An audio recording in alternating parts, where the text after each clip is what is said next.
തളരാതെ മുന്നോട്ട് പോകുന്നുണ്ട്.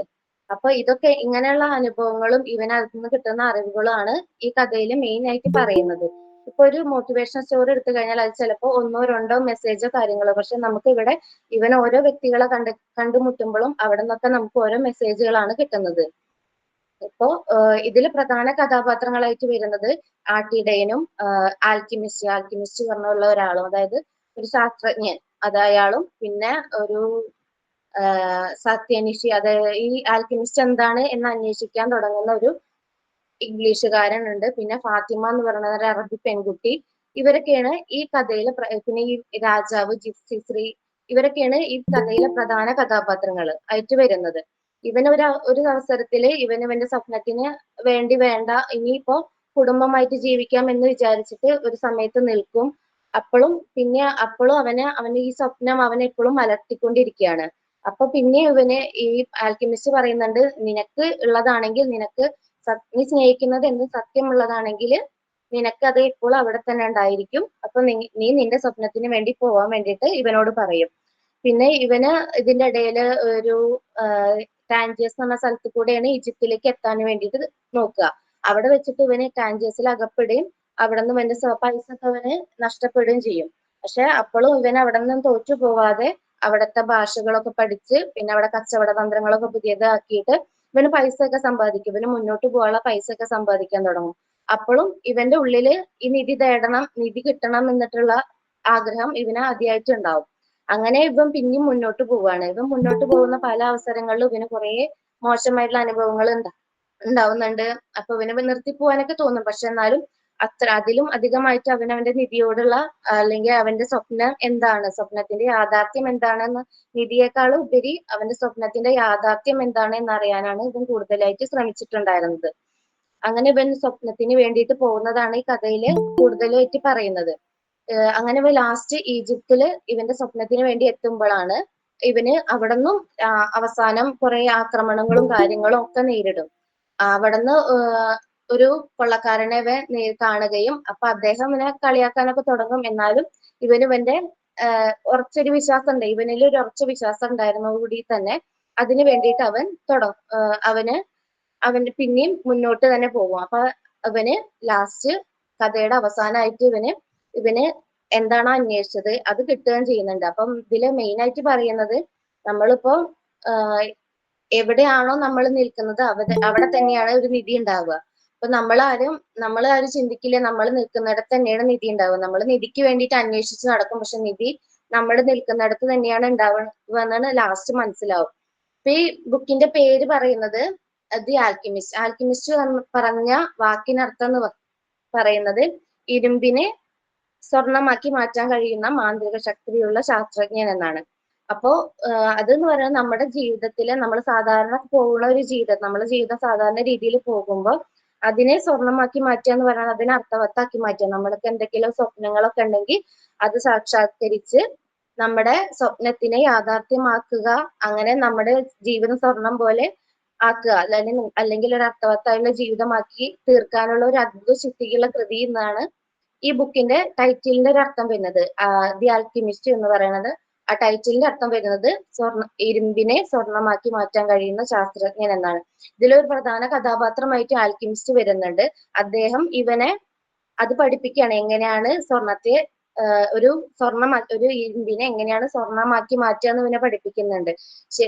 അത് നമ്മള് ഏറ്റവും കൂടുതൽ നമ്മുടെ ഹൃദയം എന്താണ് പറയുന്നത് കേൾക്കുക, എന്താണ് നമുക്ക് വേണ്ടത് അതിൽ നമ്മൾ ഉറച്ചു വിശ്വസിക്കുക. അപ്പൊ എന്തൊക്കെ പരീക്ഷണങ്ങൾ നേരിട്ടാലും അതിനൊന്നും ഗൗനിക്കാതെ നമ്മുടെ സ്വപ്നത്തിന് വേണ്ടിയിട്ട് പിറകെ പോവുക. അപ്പോ അത് പോയി കഴിഞ്ഞാൽ തന്നെ നമ്മുടെ ജീവിത ലക്ഷ്യം സാക്ഷാത്കാരമാകുന്നതാണ് ഈ കഥയിൽ പറയുന്നത്. ഈ കഥ മറ്റുള്ള മോട്ടിവേഷൻ സ്റ്റോറികളിൽ നിന്ന് വ്യത്യസ്തമായിട്ട് ഇതില് പറഞ്ഞല്ലോ നേരത്തെ, സാധാരണമായിട്ടുള്ള ഏതൊരു ആൾക്കും എളുപ്പമായിട്ട് മനസ്സിലാകുന്ന രീതിയിലുള്ള ഒരു അവതരണ ശൈലിയാണ് പൗലോ കൊയ്ലോ ഇതിൽ അവതരിപ്പിച്ചിട്ടുള്ളത്. നമ്മൾ ഓരോ ഏജ് കാറ്റഗറിയിലുള്ളവർക്കും ഓരോ തരത്തിലുള്ള ആൾക്കാർക്ക് വായിക്കുമ്പോഴും ഓരോ തരത്തിലുള്ള അല്ലെങ്കിൽ ഓരോ തരത്തിലുള്ള അനുഭവങ്ങളാണ് ഈ കഥ നൽകുന്നത്. ഇപ്പൊ സാധാരണ ഒരു കുട്ടിക്ക് വായിക്കുകയാണെങ്കിൽ ഒരു ഡിറ്റക്റ്റീവ് ആയിട്ട് നോവലിന്റെ ഒരു അനുഭവം നൽകുന്നുണ്ട്. കാരണം ഇവൻ നിധി തേടി പോവുകയാണ്. അപ്പൊ അവന് ഓരോ പരീക്ഷണങ്ങൾ നേരിടുന്നുണ്ട്. അത് അവന് മറികടന്ന് പിന്നെയും യാത്ര തിരിക്കുന്നുണ്ട്. അങ്ങനെ പല ഘട്ടങ്ങളായിട്ടാണ് ഈ കഥ പോകുന്നത്. അപ്പൊ ഒരു കുട്ടിക്ക് രസകരമായി വായിച്ചിരിക്കുക ഒരു ഡിറ്റക്റ്റീവ് നോവലിന്റെ ഒരു അനുഭവം ഈ കുട്ടിക്ക് നൽകുന്നത്. ഒരു മുതിർന്ന ഒരാൾക്ക് വെച്ചാല് എന്താ നമ്മുടെ ജീവിത യാഥാർത്ഥ്യങ്ങള്, നമ്മുടെ ജീവിതത്തിൽ എന്തൊക്കെയാണ് നമ്മുടെ അനുഭവങ്ങള്, നമുക്ക് നമ്മുടെ ജീവിതത്തിൽ എന്തൊക്കെ കാര്യങ്ങളാണ് നമുക്ക് പഠിക്കാനുള്ളത്, നമ്മുടെ മോശമായിട്ട് അനുഭവങ്ങളിൽ നിന്ന് നമ്മൾ എന്തൊക്കെ കാര്യങ്ങളാണ് പഠിക്കുക, അത് എങ്ങനെ മറികടന്നിട്ട് നമ്മൾ മുന്നോട്ട് പോവാൻ എന്നുള്ള കാര്യങ്ങളൊക്കെ ഇതിൽ പറയുന്നത്. അപ്പൊ മുതിർന്ന ഒരാൾക്ക് എന്ന് പറയുന്നത് അയാളുടെ ഒരു നല്ല ജീവിതാനുഭവങ്ങൾ എങ്ങനെയായിരിക്കും, അല്ലെങ്കിൽ മോശമായിട്ടുള്ള അനുഭവങ്ങളെ എങ്ങനെയൊക്കെയാണ് നേരിടുക, ഇതൊക്കെയാണ് ഒരു മുതിർന്ന ഒരാൾക്ക് നൽകുന്നുണ്ടായിരിക്കുക. പിന്നെ ഒരു യാത്ര ഇഷ്ടപ്പെടുന്ന ഒരാൾക്ക് ആ രീതിയിലും ഈ കഥ അനുയോജ്യമാണ്. കാരണം ഈ ഈ ഇതിൽ ആട്ടിടയനായുള്ള സാന്റിയാഗോ എന്ന് പറയുന്ന ബാലനും യാത്രയെ ഇഷ്ടപ്പെടുന്ന ഒരാളാണ്. അതിന് വേണ്ടിയിട്ട് ഒരു ആട്ടിടയനായത്. കാരണം ഒരു ആട്ടിടയൻ ഒരിക്കലും ഒരു സ്ഥലത്ത് തന്നെ നിൽക്കില്ല. എപ്പോഴും അങ്ങനെ ഓരോ മേച്ചിൽപ്പുറങ്ങളിലേക്ക് പോയിക്കൊണ്ടിരിക്കും. ഇപ്പൊ ഒരു സ്ഥലത്ത് നിന്ന് പിറ്റൊരു ദിവസം വേറെ സ്ഥലത്തായിരിക്കും. ഒരിക്കലും ഒരിടത്ത് തന്നെ ഒരു ആട്ടിടയൻ ആടുകളെ മേയിച്ചു നിൽക്കില്ല. അപ്പൊ ഇവൻ ഇങ്ങനെ പുതിയ പുതിയ സ്ഥലങ്ങളൊക്കെ കണ്ടുകൊണ്ടിരിക്കുകയാണ്. അപ്പൊ ഒരു യാത്രയെ ഇഷ്ടപ്പെടുന്ന ഒരാൾക്കും ഇതൊരു പുതിയ അനുഭവങ്ങളായിരിക്കും. കാരണം പുതിയൊരു സ്ഥലം കാണുകയാണ്. ആദ്യം സ്പെയിനിലെ ആൻഡലൂസിയ, പിന്നെ ആഫ്രിക്കയിലെ ടാഞ്ചിയസിൽ പോകുന്നുണ്ട്. പിന്നെ അവിടുന്ന് ഈജിപ്തിലേക്ക് എത്തുന്നുണ്ട്. അതിനിടയിൽ മരുപ്പച്ചയിലേക്ക് എത്തുന്നുണ്ട്. അങ്ങനെ അവിടുത്തെ ഓരോ സ്ഥലങ്ങളിലേക്ക് ഇവൻ എത്തുന്നുണ്ട്. അവിടുത്തെ ഓരോ കൾച്ചറുകള്, ആചാരങ്ങൾ എന്തൊക്കെയാണ്, അവിടത്തെ ജീവിത രീതികൾ എന്തൊക്കെയാണ്, അതൊക്കെ അവിടെ പറയുന്നുണ്ട്. അപ്പോ ഒരു യാത്രയെ ഇഷ്ടപ്പെടുന്ന ഒരാൾക്ക് മികച്ചൊരു യാത്രാ വിവരണം കൂടിയായിട്ട് ഈ കഥ മാറുന്നുണ്ട്. ഇപ്പൊ ഈ ഒരു കഥയില് ഒരു അവസരത്തില് നമ്മുടെ ഒരു ആത്മാവിനേറ്റൊരു സംഭാഷണം നടക്കുന്നുണ്ട്. അങ്ങനെ ചില കാര്യങ്ങൾ ഒഴിവാക്കി കഴിഞ്ഞാല് ഈ കഥ മികച്ചൊരു കൃതി തന്നെയാണ്. അപ്പൊ അതിനോടൊന്നും ചിലപ്പോൾ നമുക്ക് യോജിക്കാൻ കഴിയില്ല. കാരണം ആത്മാവിനോട് സംസാരിക്കുക എന്ന് പറയുന്ന കാര്യങ്ങളൊന്നും പോസിബിൾ അല്ല. അപ്പൊ ആ രീതിയിൽ നോക്കുമ്പോൾ ചിലതുണ്ടെങ്കിൽ കൂടിയിട്ട് നമ്മുടെ ഒരു മോട്ടിവേഷണൽ സ്റ്റോറി എന്ന് പറയുന്ന രീതിയിൽ ഏറ്റവും നല്ലൊരു ബുക്ക് തന്നെയാണ് ദി ആൽക്കെമിസ്റ്റ് എന്ന് പറയുന്നത്. അതിലിപ്പോ ഓരോന്നിലും ഓരോ മെസ്സേജുകൾ നമുക്ക് നൽകുന്നുണ്ട്. ഇപ്പോ നമ്മുടെ ഒരു കാര്യത്തിന് വേണ്ടിയിട്ട് തീവ്രമായി ആഗ്രഹിച്ചു കഴിഞ്ഞാല് അതിനു വേണ്ടി ലോകം മൊത്തം നമ്മുടെ കൂടെ നിൽക്കുമെന്നാണ് പറയുന്നത്. ഈ കൃതിയിൽ മെയിൻ ആയിട്ട് പറയുന്നത്. പിന്നെ നമുക്ക് എന്തൊക്കെ വേണമെന്ന് നമ്മൾ തന്നെ തീരുമാനിക്കുക. നമ്മുടെ ജീവിതത്തിൽ എന്തൊക്കെ നേടണം എന്ന് നമുക്ക് തന്നെ ഒരു ലക്ഷ്യം ഉണ്ടെങ്കിൽ മാത്രമേ നമുക്കത് കിട്ടുള്ളൂ. പിന്നെ ചെയ്യണ കാര്യങ്ങൾ എന്താണെങ്കിലും അത് ഏകാഗ്രതയോട് കൂടി ചെയ്യുക. അപ്പൊ നമ്മൾ ഒരു കാര്യം ചെയ്യുമ്പോൾ അത് വേറെ കാര്യങ്ങളിലേക്ക് ശ്രദ്ധിച്ചു കഴിഞ്ഞാൽ നമ്മുടെ ലക്ഷ്യം ചിലപ്പോൾ നമുക്ക് മാറിപ്പോവും. അങ്ങനെ ചെയ്യാതെ നമ്മൾ എന്താണോ നമുക്ക് വേണ്ടത് അതിൽ അടിയുറച്ച് വിശ്വസിച്ച് മുന്നോട്ട് പോകുക. പിന്നെ നമ്മുടെ ജീവിതയാത്രയിൽ നമ്മൾ പല അനുഭവങ്ങളും ഉണ്ടാവും. അപ്പൊ നമ്മൾ അതിനൊക്കെ ആസ്വദിക്കുക.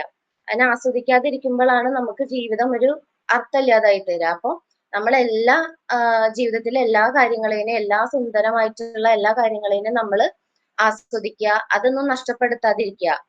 പിന്നെ ഇപ്പൊ നമ്മൾ സ്വപ്നം കണ്ടു കഴിഞ്ഞാൽ അതിനു വേണ്ടി പ്രവർത്തിക്കാതിരുന്നു കഴിഞ്ഞാൽ ഒരിക്കലും ആ സ്വപ്നം നമുക്ക് ലഭിക്കില്ല. അപ്പൊ നമ്മളൊരു സ്വപ്നത്തിന് വേണ്ടിയിട്ട് സ്വപ്നം കണ്ടു കഴിഞ്ഞാല് ആ സ്വപ്നത്തിന് അവിടെ വെച്ചിപ്പോ ഈ ബാലൻ അവന് പല സ്ഥലങ്ങളിലും അവന് സ്വപ്നത്തിനെ ഉപേക്ഷിക്കണം എന്ന് തോന്നി. അങ്ങനെ ഉപേക്ഷിച്ച് അവൻ അവിടെ നിന്നിട്ടുണ്ടായിരുന്നെങ്കിൽ അവൻ ഒരിക്കലും ഈ നിധി കിട്ടില്ലായിരുന്നു. അല്ലെങ്കിൽ ഇവന്റെ സ്വപ്നത്തിന്റെ യാഥാർത്ഥ്യം എന്താണെന്ന് ഇവന് തിരിച്ചറിയില്ലായിരുന്നു. അപ്പൊ ഇവന്റെ സ്വപ്നത്തിന് വേണ്ടിയിട്ട് കഠിനമായിട്ട് പ്രയത്നിക്കുക തന്നെ ചെയ്തിട്ടുണ്ട്. അപ്പോ ഇവന് വേണ്ട എന്ന് ചില അവസരങ്ങളിൽ തോന്നിയെങ്കിലും പിന്നെ ഇവ കഠിനമായിട്ട് അത് വേണം എന്ന് ആഗ്രഹിച്ച് പ്രയത്നിച്ചുകൊണ്ടാണ് ഇവന്റെ നിധി കിട്ടിയത്. അല്ലെങ്കിൽ ഇവന്റെ സ്വപ്നത്തിന്റെ യാഥാർത്ഥ്യം എന്താണെന്ന് ഇവൻ തിരിച്ചറിഞ്ഞത്. അപ്പൊ നമുക്ക് എന്ത് ഒരവസരം വന്നാലും നമ്മുടെ സ്വപ്നത്തിന് വേണ്ടിയിട്ട് ശ്രമിച്ചുകൊണ്ടേയിരിക്കുക. ശ്രമം ഒരിക്കലും നിർത്താതിരിക്കുക. അപ്പോ നമുക്ക് നമ്മുടെ സ്വപ്നങ്ങളെ നേടാൻ വേണ്ടി സാധിക്കുമെന്ന് ഉറച്ചു വിശ്വസിക്കാം. പിന്നെ നമുക്ക് പരാജയങ്ങൾ ഉണ്ടായിരിക്കും. ചിലപ്പോൾ നമുക്ക് മുന്നോട്ട് പോകുമ്പോൾ പരാജയങ്ങളൊക്കെ ഉണ്ടെങ്കിലും ആ പരാജയങ്ങളിൽ ഒരിക്കലും പതറാതെ നമ്മൾ മുന്നോട്ട് പോവുക. പല അവസരങ്ങളും നമുക്ക് അനുകൂലമായിട്ടുണ്ടാവില്ല. അപ്പൊ നമ്മുടെ സ്വപ്നങ്ങൾ എന്താണ്, അല്ലെങ്കിൽ നമുക്ക് എന്തൊക്കെയാണ് വേണ്ടതെന്ന് അടിയുറച്ച് വിശ്വസിച്ചുകൊണ്ട് നമുക്ക് പരാജയ ഭീതി ഇല്ലാതെ നമ്മൾ മുന്നോട്ട് പോയി കഴിഞ്ഞാൽ നമുക്ക് നമ്മുടെ സ്വപ്നത്തിനെ സാക്ഷാത്കരിക്കാൻ കഴിയും എന്നാണ് പറയുന്നത്. പിന്നെ നമ്മുടെ ലക്ഷ്യത്തിൽ എത്തിച്ചേരുന്നത് വരെ പിന്തുടരുക. ഒരു സ്വപ്നത്തിന് വേണ്ടിയിട്ട് നമ്മൾ ആഗ്രഹിക്കും, എന്നാൽ അതിന് വേണ്ടിയിട്ട് ഒന്നും ചെയ്യാണ്ട് നമ്മളവിടെ ഒരു പ്രയത്നവും നമ്മുടെ ഭാഗത്ത് ഇല്ലെങ്കിൽ നമുക്ക് ആ സ്വപ്നത്തെ ഒരിക്കലും നേടാൻ കഴിയില്ല. അപ്പോ നമ്മുടെ സ്വപ്നത്തിന് വേണ്ടിയിട്ട് എപ്പോഴും ശ്രമിച്ചുകൊണ്ടിരിക്കുക എന്നാണ് ഈ കഥയിൽ പറയുന്നത്. ഈ കഥയില് പ്രധാന കഥാപാത്രമായിട്ട് വരുന്ന ഈ ആട്ടിടയനും അതേപോലെ അവന്റെ സ്വപ്നത്തിന് വേണ്ടിയിട്ട് പോകുന്നുണ്ട്. അതിന്റെ പിന്നാലെ പോയി ഇവന്റെ ജീവിത യാഥാർത്ഥ്യം എന്തെന്ന് ഇവൻ തിരിച്ചറിയുകയും ചെയ്യുന്നുണ്ട്. അപ്പൊ ഇവനത് നിർത്തിയിരുന്നെങ്കിൽ അവൻ ഒരിക്കലും അത് കിട്ടിയില്ലായിരുന്നു. അപ്പോ ഈ കഥയിൽ സാധാരണ ആയിട്ട് പറയണത് ഇതന്നെയാണ്. നമ്മുടെ സ്വപ്നത്തിന് വേണ്ടിയിട്ട് നമ്മൾ ശ്രമിച്ചു കഴിഞ്ഞാൽ, അതിനുവേണ്ടി തീവ്രമായിട്ട് ആഗ്രഹിച്ചു കഴിഞ്ഞാൽ നമുക്ക് ഈ സ്വപ്നം ലഭിക്കും എന്നാണ് ഇതിൽ പറയുന്നത്. അപ്പോ ഈ കഥയുടെ മൂല ആശയം തന്നെ ഇത് തന്നെയാണ്. ഈ ആട്ടിടയനായിട്ടുള്ള സാന്റിയാഗോയും അവന്റെ ജീവിതാനുഭവങ്ങളും അതിൽ നിന്ന് ഇവന് കിട്ടുന്ന അറിവുകളും അവന്റെ ഈ അറിവുകളൊക്കെ എങ്ങനെ, ഈ ജീവിതത്തിലെ അനുഭവങ്ങൾ, ഈ അറിവുകളൊക്കെ അവൻ എന്ന വ്യക്തിയിൽ എന്തൊക്കെ മാറ്റങ്ങളാണ് വരുത്തുന്നത്. ഇവൻ ആദ്യം എല്ലാത്തിനെയും പോസിറ്റീവായി കണ്ടിരുന്ന ആളായിരുന്നില്ല. അവൻ എല്ലാത്തിനും വേണ്ടാന്നുള്ള ചിന്തയൊക്കെ ഉണ്ടായിരുന്നു. പക്ഷെ ഇവന് ഓരോ ജീവിതാനുഭവങ്ങൾ നേരിടുമ്പോഴാണ് ഇവന് പല അനുഭവങ്ങളും ഇവന്റെ യാത്രാമധ്യത്തിൽ നേരിടുന്നുണ്ട്. അപ്പൊ ഇവൻ ഓരോ അനുഭവങ്ങൾ ഉണ്ടാവുമ്പോഴാണ് ഇവന് എന്തൊക്കെയാണ് ഇവന്റെ മാറ്റങ്ങൾ, അല്ലെങ്കിൽ എന്തൊക്കെ കാര്യങ്ങളാണ് ഇവൻ വിശ്വസിക്കേണ്ടത്, എന്തൊക്കെ കാര്യങ്ങളാണ് വേണ്ടാന്ന് വെക്കേണ്ടത്, അങ്ങനെ ഇവൻ എല്ലാത്തിനെയും വേർതിരിച്ചറിയാൻ സാധിച്ചു. ഇപ്പൊ ഒരു പ്രപഞ്ചത്തിന്റെ സത്യം എന്താണെന്ന്, പിന്നെ അതേപോലെ നമ്മുടെ ഹൃദയത്തെ എന്ത് ഇതിൽ പറയുന്നുണ്ട്, നമ്മൾ എന്ത് ഒരാള് പറയണേക്കാട്ടും കൂടുതൽ നമ്മൾ ഏറ്റവും കൂടുതൽ നമ്മുടെ ഹൃദയത്തിനെ കാതോർക്കാൻ പറയുന്നുണ്ട്. നമ്മുടെ ഹൃദയത്തെ കാതോർത്ത് കഴിഞ്ഞാൽ തന്നെ നമുക്ക് കുറെ കാര്യങ്ങൾ നമുക്ക് കിട്ടും എന്നാണ് പറയുന്നത്. അപ്പൊ അപ്പൊ ഇങ്ങനെയൊക്കെ മുന്നോട്ട് പോകുന്ന ഓരോ അവസരങ്ങളിലും ഇവൻ ഈ പതറാതെ മുന്നോട്ട് പോവുകയും ഇങ്ങനെ അവന് ഓരോ കിട്ടുന്ന ഈ ജീവിതയാത്രയിൽ അവന് കിട്ടുന്ന ഓരോ അനുഭവങ്ങളും കാര്യങ്ങളൊക്കെ ഇവന് അതൊരു ലക്ഷ്യമായിട്ട്, അല്ലെങ്കിൽ ഇവനെ മാർഗനിർദ്ദേശമായിട്ട് എടുത്തിട്ട് ഇവൻ എന്ന വ്യക്തിയിൽ പല മാറ്റങ്ങളും വരുന്നുണ്ട്. അവസാനമാകുമ്പോഴത്തേനും ഇവൻ എന്ന വ്യക്തിയിൽ പല മാറ്റങ്ങളാണ് വരുന്നത്. നമുക്ക് ബുക്ക് വായിക്കുമ്പോൾ മനസ്സിലാവും ഇപ്പൊ ഇവൻ എങ്ങനെയൊക്കെയാണ് ഇവന്റെ മാറ്റങ്ങൾ എന്തൊക്കെയാണ്, പിന്നെ ഇവൻ എങ്ങനെയൊക്കെയാണ് ജീവിതത്തിനെ ഇപ്പൊ നോക്കിക്കാണുന്നത്, അങ്ങനെയുള്ള കാര്യങ്ങളൊക്കെ ഇവനിപ്പോ ആ കഥയുടെ ലാസ്റ്റ് ആകുമ്പോഴത്തേനും നമുക്ക് മനസ്സിലാവുന്നുണ്ട്. അപ്പോ ഇവൻ എന്ന വ്യക്തിയിൽ ഈ ജീവിതാനുഭവങ്ങൾ നൽകുന്ന മാറ്റങ്ങളും അതിനനുസരിച്ച് ഇവൻ എന്ന വ്യക്തിയിൽ എന്തൊക്കെ മാറ്റങ്ങൾ വരുന്നുണ്ട്, അങ്ങനെയൊക്കെയാണ് ഈ കഥയിൽ പറയുന്നത്. അപ്പോ ഈ കഥയില് മെയിൻ ആശയം എന്ന് പറയുന്നത് അതന്നെയാണ്. നമ്മുടെ ജീവിത യാഥാർത്ഥ്യങ്ങളിൽ നിന്ന് ഒരിക്കലും പതറാതെ സ്വപ്നത്തിന് വേണ്ടിയിട്ട് നമ്മൾ പ്രയത്നിച്ചു കഴിഞ്ഞാൽ നമുക്ക് ആ സ്വപ്നം കിട്ടും, അല്ലെങ്കിൽ സ്വപ്നത്തിനെ അച്ചീവ് ചെയ്യാൻ പറ്റും, നമ്മുടെ ജീവിത യാഥാർത്ഥ്യം എന്താണെന്ന് മനസ്സിലാക്കാൻ പറ്റും എന്നാണ് ഈ കഥയുടെ മെയിൻ ആയിട്ടുള്ള ആശയം എന്ന് പറയുന്നത്.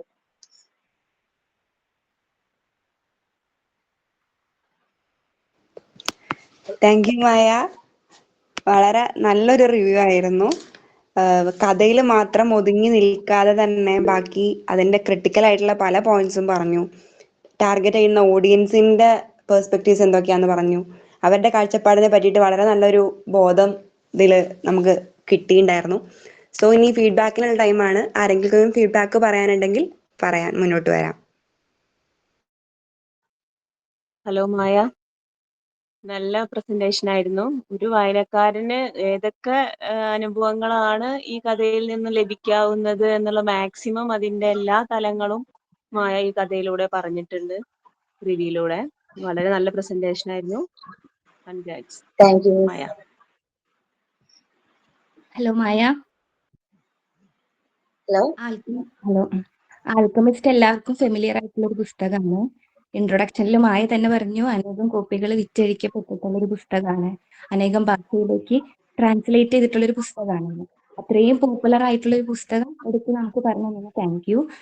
ഒപ്പം തന്നെ മായ അതിൻ്റെ ഒപ്പം മായയുടെ ആശയം മായയുടെ പോയിന്റ് ഓഫ് വ്യൂ കൂടി മായ അതിൽ ഇൻക്ലൂഡ് ചെയ്തു. നോവലിന്റെ സ്റ്റോറി, അതിലെ ക്യാരക്ടേഴ്സിനെ അത്രയും ഇമ്പോർട്ടൻസ് കൊടുത്തിട്ട് തന്നെ പ്രസന്റ് ചെയ്തു. നല്ലൊരു പ്രസന്റേഷൻ ആയിരുന്നു. അതിലെ ആശയമൊക്കെ നന്നായിട്ട് തന്നെ പ്രസന്റ് ചെയ്തു. Thank you. Thank you. Hello Maya, താൻ നന്നായി ചെയ്തിട്ടുണ്ടായിരുന്നു. ഒരു കഥേനെ എങ്ങനെ പല തലത്തിൽ നമുക്ക് ഇങ്ങനെ നമ്മുടെ പല വ്യൂവിലും നമുക്ക് കാണാലോ. ഇപ്പോൾ ഹാർഡ് വർക്കിംഗ് ആയാലും സ്വപ്നത്തെ കുറിച്ചിട്ടായാലും അവസരങ്ങൾക്കൊത്ത് മുന്നേറാനായാലും അങ്ങനെ പലതരത്തിലാണ് ഈ സ്റ്റോറീനെ കൊണ്ടുപോയി പറഞ്ഞത്. അതായത് ഒരു സ്റ്റോറി മാത്രം പറയാണ്ട് എങ്ങനെയൊക്കെ നമുക്ക് വിലയിരുത്താം എന്നും കൂടി മായ പറഞ്ഞിരുന്നു. വളരെ നന്നായിരുന്നു പറഞ്ഞത്. ഹലോ മായ, വളരെ നല്ലൊരു പ്രസന്റേഷൻ ആയിരുന്നു. ആൽക്കെമിസ്റ്റ് ഒരുപാട് കേട്ട് പരിചയമുള്ള ഒരു ബുക്കാണ്. അതിലെ ഓരോ ആശയവും അതിലെ കഥാപാത്രങ്ങളെയും ഓരോ ഇൻസിഡൻസും വളരെ ലളിതമായി തന്നെ മായ പറഞ്ഞിട്ടുണ്ട്. കേട്ടിരിക്കാൻ തോന്നി. പിന്നെ അതിലെ ടൈറ്റിൽ എന്താണ് ഉദ്ദേശിക്കുന്നത്, അതിലെ ഓരോരോ മോട്ടിവേഷണൽ കോഡ്സ്, അങ്ങനെ എല്ലാം വ്യക്തമായിട്ട് പറഞ്ഞിട്ടുണ്ട്. നല്ല പ്രസന്റേഷൻ ആയിരുന്നു.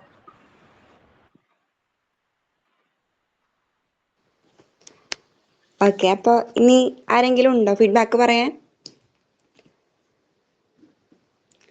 ഇല്ലല്ലോ. അപ്പോൾ എന്തായാലും ഈ ഒരു എപ്പിസോഡ്, നമ്മുടെ ലിറ്റററി ലൈൻസിൻ്റെ ഈ ഒരു എപ്പിസോഡ് മായയുടെ ഈ ഒരു പൗലോ കൊയ്ലോന്റെ ആൽക്കെമിസ്റ്റ് എന്നുള്ള ബുക്കിന്റെ റിവ്യൂയിലൂടെ വളരെ നല്ലൊരു സക്സസ് ആയി തന്നെയാണ് ഞാൻ വിശ്വസിക്കുന്നത്. അത് നമ്മൾ കേട്ട എല്ലാവർക്കും അത് തന്നെയാണ് തോന്നുന്നത്. സോ താങ്ക് യു മായ, വളരെ നന്നായിരുന്നു. ആൻഡ് ഇതിൽ പങ്കെടുത്ത എല്ലാവർക്കും എൻ്റെ ഭാഗത്തു നിന്നും കോളേജിൻ്റെ ഭാഗത്തു നിന്നും താങ്ക് യു പറയുന്നു. Okay, thank you guys.